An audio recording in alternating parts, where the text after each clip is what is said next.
In this video, I'll show you how to change size in Google Slides.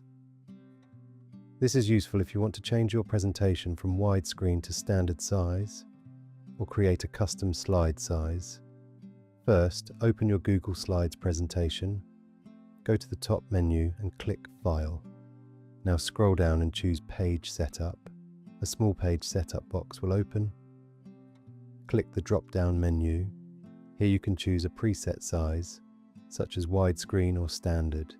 If you want your own size, choose Custom. Now enter the width and height you want to use. You can usually choose the measurement type, such as inches, centimeters, points, or pixels. Once you have the size set, click Apply. Google Slides will now resize the slides in your presentation. After changing the slide size, quickly check your text, images, and shapes. Some elements may need moving or resizing so the slide still looks clean. And that's it. You've now changed the size in Google Slides.